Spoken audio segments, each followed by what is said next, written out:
You can't start the car. Johnny has the keys.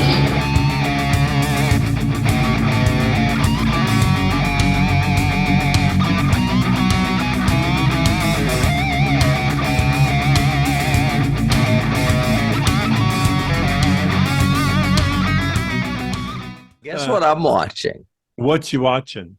Ahsoka. It's pretty good. I mean, it's starting to... the whole Star Wars thing, I told you this when Vader came out. I mean, Obi-Wan came out. The whole Star Wars premise is starting to be very similar to me as the Batman premise in the 60s, where there's a bad guy, we're always going to come up against him, and both of us are always going to get away. Neither one of us is going to die. And I'm starting to see it so much that I'm like, oh, if I had to rank it, though, so far I like it better than Obi-Wan and maybe even the third season of The Mandalorian. It's a hybrid Jedi Mandalorian story because her Jedi protege is a Mandalorian. Right. And it's also a prequel to all of that, right? It's set Clone Wars time, right? You know, I have no idea. Maybe that's true. I don't know. They don't say that. I mean, they may say it and I just didn't hear it, but they don't like put a timeline at the beginning of it. The only way to set Ahsoka is either during the Clone Wars, so that's before the original Star Wars, or before even Rogue One, or after Order 23 or whatever, the kill the Jedi, Order 66, kill the Jedi, and she's in hiding, which is where she was in the episodes of Mandalorian, because they're set after Luke and Leia and everything. It says this, the Ahsoka Disney series takes place in the Star Wars timeline around 9 through 12 ABY. What's that mean? After it says the Mandalorian season 3 occurred in 9 ABY, which is around the same time. It's after Baby Yoda. That's what ABY means. No, I don't know. I don't know. That's pretty fucking funny if that's what it means.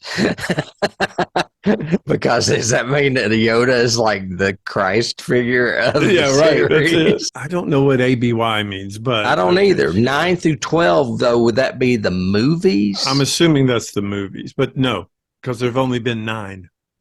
That's true. Yeah. And we know that Mandalorian... No, not Mandalorian. Boba Fett started after Return of the Jedi. Right? Yeah. Yeah. But Mandalorian, does Boba Fett cross over with Mandalorian? I can't remember.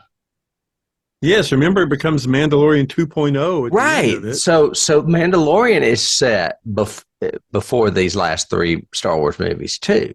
Just ignore these last 3 Star Wars movies. They suck. So well, just I know, but I'm trying to see when I was trying to place this one I'm watching. So then Ahsoka must be in that time frame. So it's after the Emperor has ordered all the Jedi killed. Okay, I can tell you this.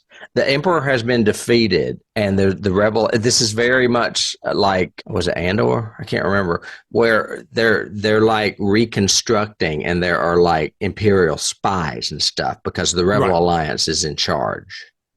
Yeah, I've heard that Ahsoka takes some stuff from Thrawn, the series that should have been the last 3 trilogy, and instead they did a Luke and Leia reboot with Rey. But supposedly Thrawn was a commander of the Imperial forces that was way out in a distant edge of the galaxy. So when the Empire fell, he decided to set up his own empire and organize troops and things like that. And he's blue. So if you see a big guy in blue who's like a lieutenant or a commander or something like that, that's Thrawn. And that's in Star Wars mythology, that would have been a really cool trilogy that they never expanded on. Well, there's clearly another Jedi bad guy in this one. He does not wear a Darth Vader mask. He's human. You see him, but he's a bad guy for sure. And he has a protege that's a young girl. She is a Jedi, and she has a protege that's a young girl. It's very female centric. I mean, there are a lot of female characters in this. Yeah.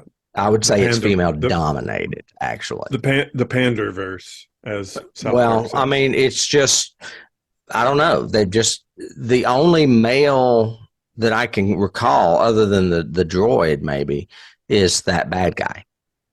Well, remember in Obi-Wan, he's running from the Inquisitors, all the ones that are trying to kill the Jedi, because they're hunting down Jedi. So it must be around the same timeline. It says right here, the events of Ahsoka and Mandalorian Season 3 run concurrently, with Ahsoka's absence from the effort to reclaim Mandalore explained. So I may not have seen that part yet, because I've only seen half of it.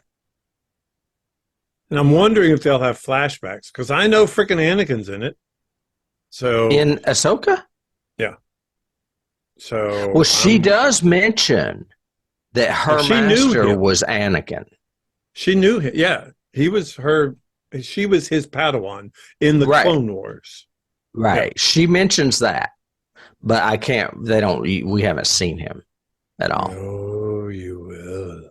You will. Maybe it'll be decent. I've heard it's good. Everyone said it's not Andor, but it's second. Okay, because I've got a pretty good feeling about it. She's really good. I mean, it's Rosario Dawson. I love her. I love her in everything she does. I think she's great.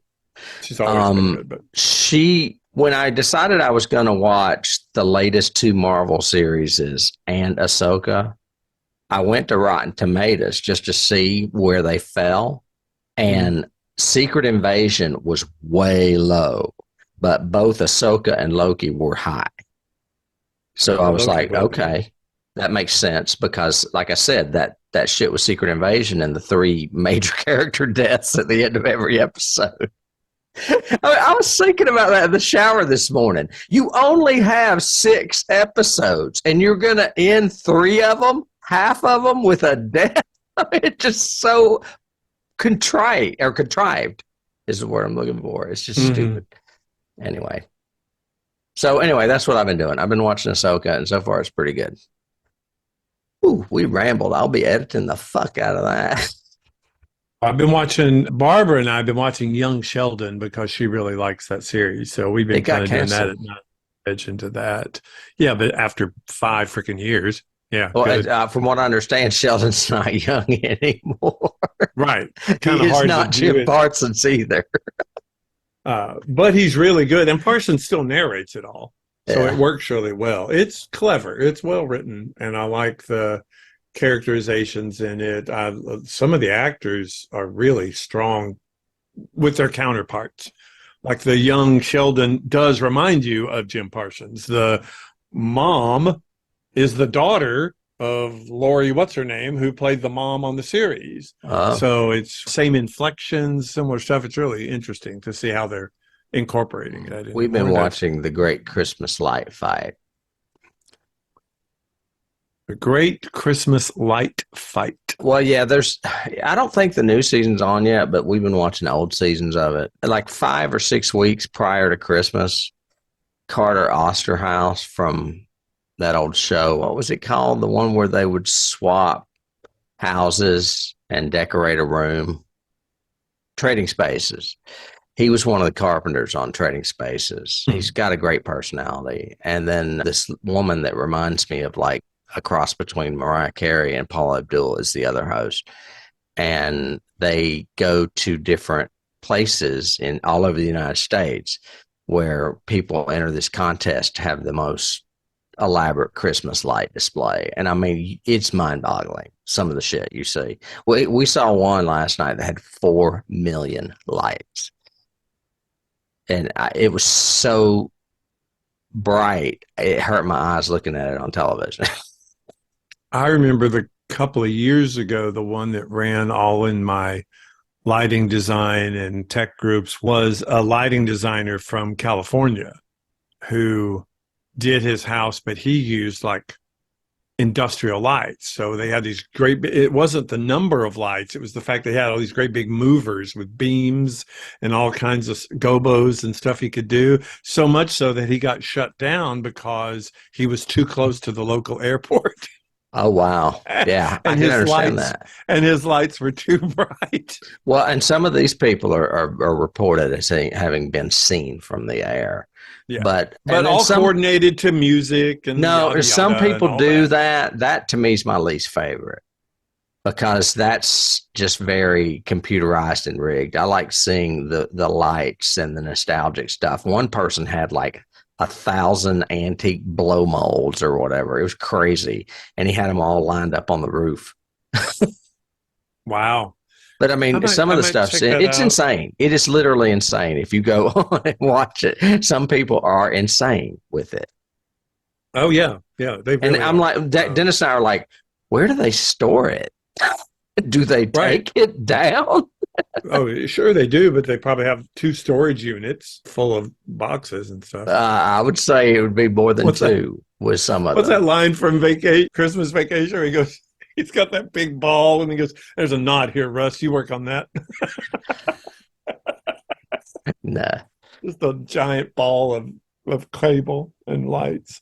But what blows my mind is when they have like this giant oak tree that's 100 feet high and they've got lights on every single fucking branch up high. I'm like, how do you do that? And once you do it, do you just leave it there? Well, no, your budget includes the rental of the lift that you have to get up in there and do that with and everything. Yeah.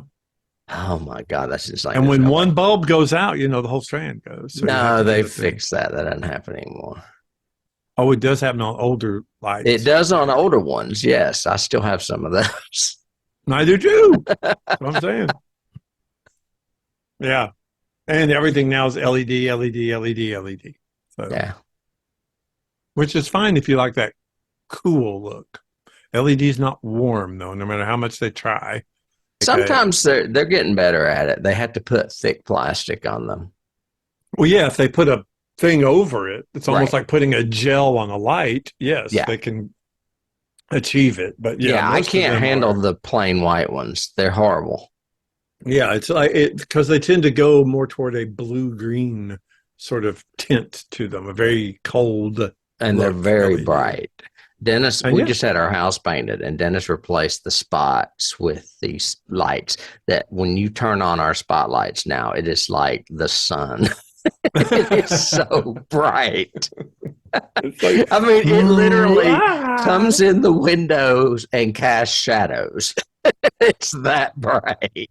That's another, what's that line for? I mean, it's another scene from Christmas Vacation when he turns them on and the neighbors next door, remember, it blinds them and they can see out the windows. I was thinking about that movie I always talk about, Where Have All the People Gone, where the sun makes them disintegrate. Yeah. And all the airs that are closed with a little bit of dust and sand. And where's that at, in Sevierville? Yeah. Yeah. And do they make beer or booze or? No, booze. They make whiskeys. Yeah. Yeah, it's weird when you go up there. Remember how much of a Bible Belt it used to be? Yeah. And now you drive through and there's a distillery every other block or whatever. Moonshine. Yeah, exactly. Oh, yeah. Dollywood's the only place that still doesn't serve booze. Yep. Pretty much. You can probably get booze at a pancake house. Well, what's the big controversy? What's the big old people franchise? Country breakfast stuff. Shoot, they have rocking chairs on the front. Cracker Barrel. Yeah. They serve booze now. I know. That's so weird. Yes. I know you go to get like a vegetable plate and you can get it with a Jack and Coke or whatever. It's like, what? Yeah. Yeah. I know people, I'm not going to Cracker Barrel anymore. No. Bob, I'm going, oh, okay. Well, it's insane. They realize they can make money. Yes. Well, and that's that. The big thing down here is Chick-fil-A, because Chick-fil-A came out of Atlanta. And Chick-fil-A still prides themselves on not opening on Sundays. Oh, yeah. and that's huge. And Troop, I can't remember the guy's name that started it. He died. Because I always said, as soon as that guy dies, that's going to change. But it didn't. But I have a feeling it will still, because you know how much money they are losing not being open on Sundays. I think Cathay is the guy that started. Wasn't his last name Cathay? Cather, I think. Cather. Like Truett Cather or something like that. Yeah. Or Pruitt Cather. I don't know. Anyway, his son, I think, runs it now, or the family. But I still think that eventually they'll open on Sundays. I don't know. They get a lot of Jesus juice up here. I mean, it's huge. They just, I mean, if you're doing anything at the church, you go have Chick-fil-A cater it, or you go to Chick-fil-A and blah, blah, blah. As long as you're not gay, you can eat there. So, yeah. We swore it off a long time ago. You secretly take your Chick-fil-A to Hobby Lobby and just eat in the back. I know you guys. I know what you do. Oh, you're punching my buttons.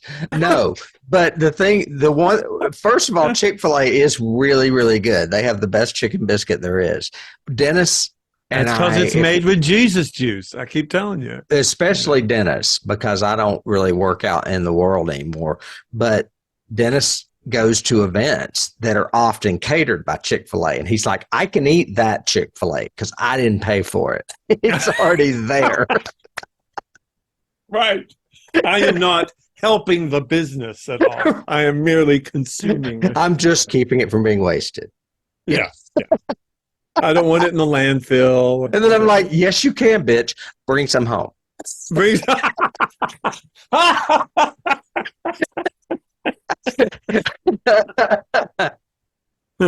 So good. So good.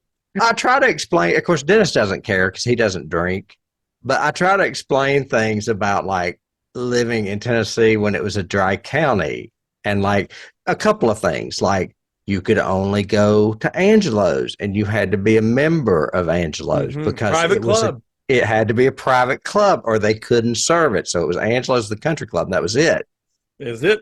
Or if it's a Sunday and you're like me and Steve Rowe and Bill Pitts and you don't have any beer, you have to drive up to Knox County.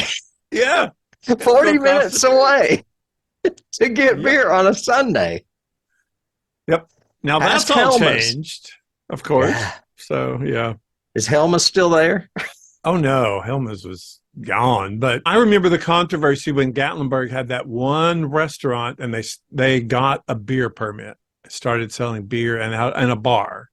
And it was Gatlinburg? Huge. Yes, it was huge. This is a dry county. You can't be having all this.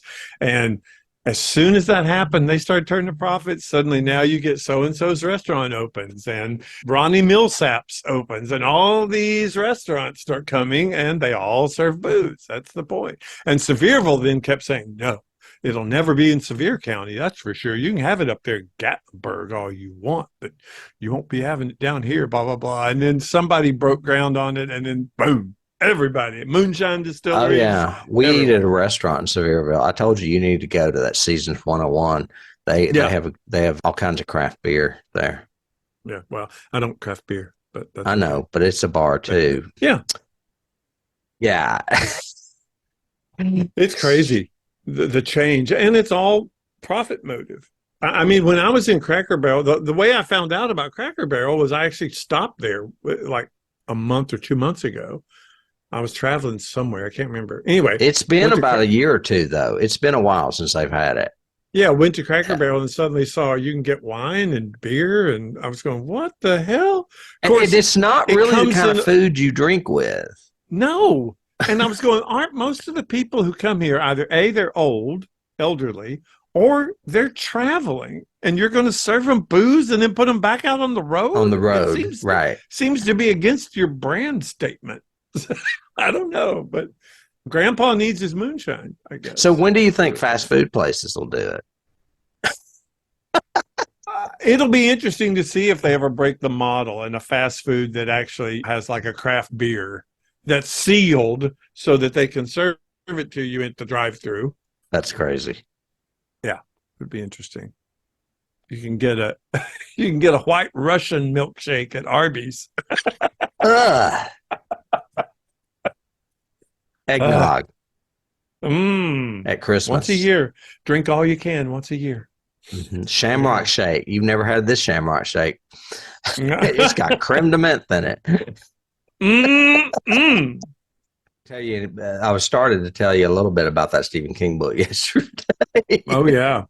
I'm telling you, it's like he said, okay, you know what? Enough time has gone by since Silence of the Lambs. I'm going to try something similar. And it's got moment. Well, first of all, this is a spoiler, but not really, because you find out in the first chapter that the murderers are a couple. But okay. They're an old couple, which is surprising. And it's got what I'm trying to lead up to is there are moments in this that are so much like Silence of the Lambs where you are just like, you're clenching your hands because you're like, there's someone you know and like, and they are in their house and have no idea, you know, and you're like, ah, it's great. Cool. Yeah. So I highly recommend it, especially if you're familiar with the character. It really makes me want to go back and reread some of the other stuff she's in. Because you're really getting a lot of info on how her character has evolved and the people she's known. I watched the first season of Moonlighting. Oh, there you go. It's only 6 episodes, so it was easy. The first season's only 6 episodes? It was a mid-season replacement. People didn't think that crazy idea would ever work. It's so clear. Well, I mean, he's clearly a star, but I mean, she's really magnetic in it too. It's amazing how much charisma both of them have. But I think he stole the rug out from under her and she got pissed. The newcomer.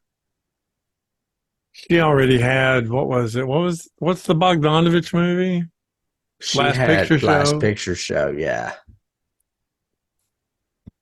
Yeah, she looks like a Hitchcock lady in Moonlighting. What is that? Is that for, did you go to Buc-ees? House? Hell no. I've never been to Buc-ees, nor do I have any inclination. Oh, come on. It's COVID Central. Yeah. I've been to your Buc-ees. Yeah. How did that work for you? It's worse than the one down in South Georgia. By worse, you mean? I mean, like a rampant walk back the food chain? We had to wait for someone to pull out of a parking space to get us parking space. That's how bad it was.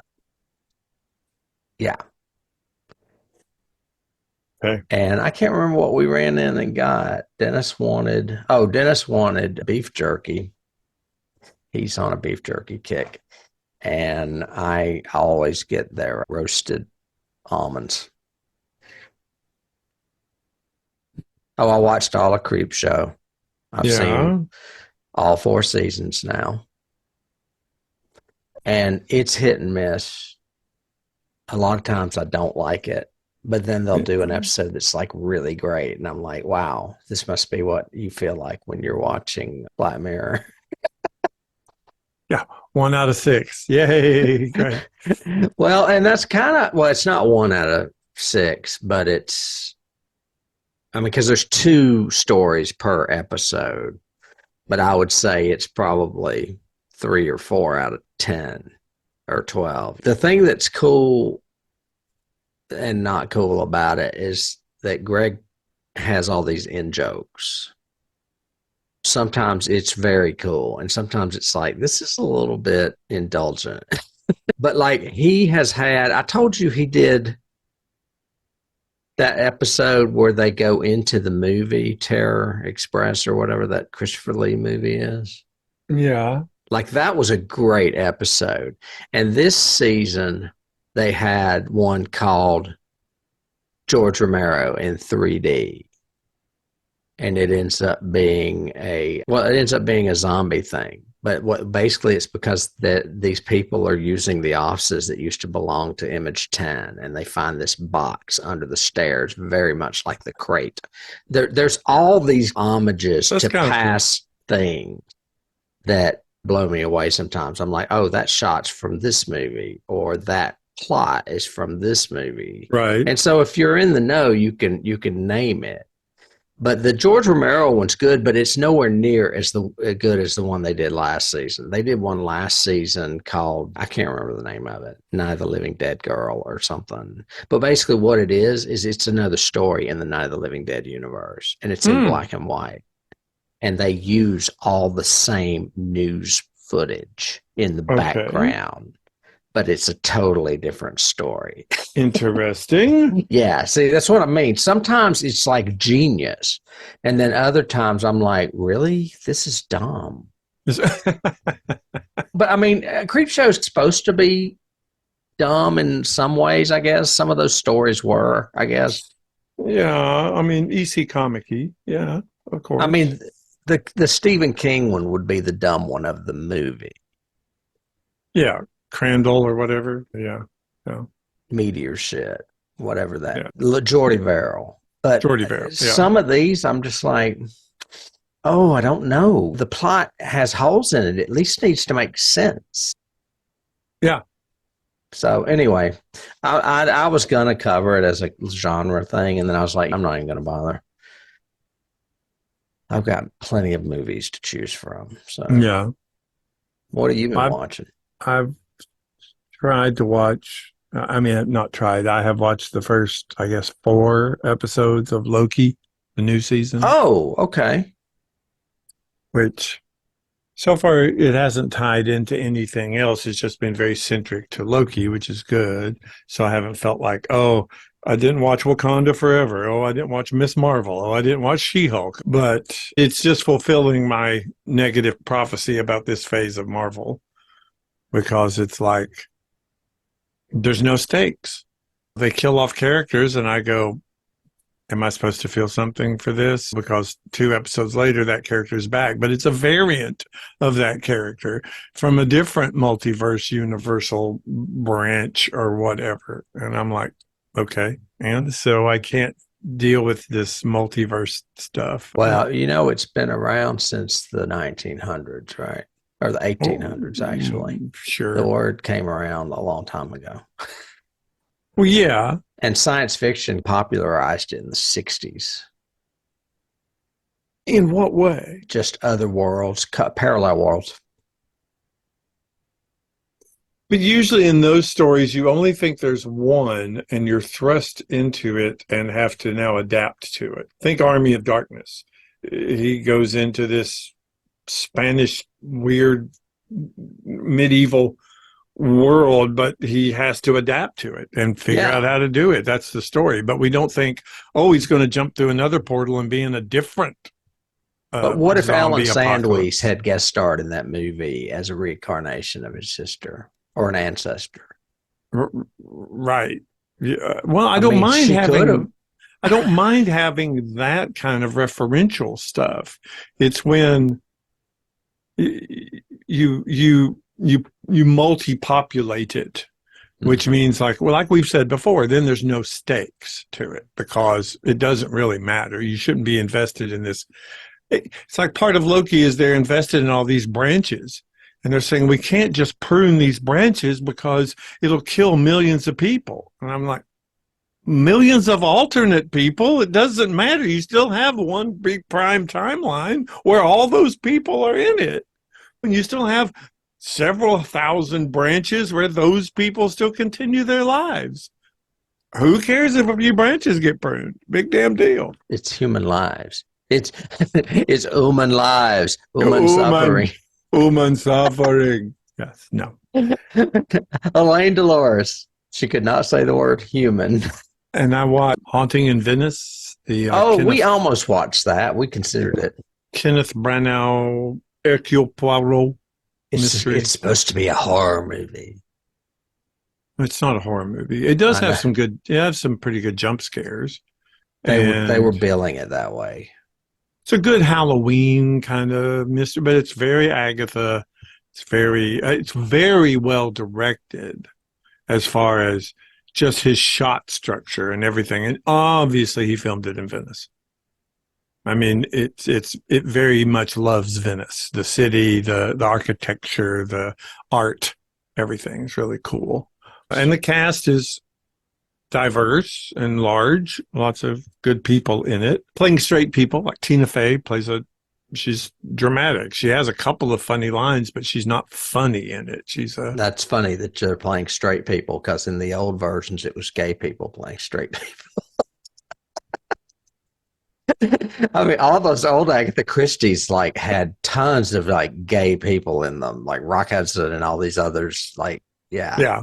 Death on the Nile and those originals. Or they had really iconic women, Maggie Smith types. Right. I mean, the issue I have is the same I have with Hercule in general, is that he's not my favorite. I would much rather prefer a Miss Marple mystery to Hercule Poirot. He's just so contentious all the time and everything he does, so superior, everything else. And this one suffers from the Agatha-ism of the last 10 minutes is the big summation, and here's the ending and everything else. And there's 3 different components of it that were never mentioned by anyone in the entire novel or in the entire movie. Not mentioned, not a clue to, not referenced, nothing. Suddenly this element comes up, because of this, blah, blah, blah. And you go, where the hell did that come from? And how can I solve your mystery if you don't give me all the facts? Which she did a lot. We opted to watch the series finale of Sex Education instead. Oh, there you go. And I'm telling you, it was great, man. I swear I could watch Gillian Anderson read a laundry list or do laundry. She is phenomenal in whatever she's in. As soon as I was watching her, I was like, oh yeah, this is like X-Files. This is really good. But I mean, that show is just great. Everyone needs to watch that show, especially uptight people. I've heard you say that. Yes. Yeah. And they finished it. It had an arc. They gave everyone pretty much an ending, and not all of them were happy per se. I mean, they were all happy, but not like so-and-so ended up with so-and-so and so-and-so. It wasn't all that at all. Just a few hints at that. Right. But sometimes instead of a kid being with another, it would end up being a reconciliation with his parents instead. That would be the ending, so to speak. So I was really happy with it. Whoever does that show is very smart. You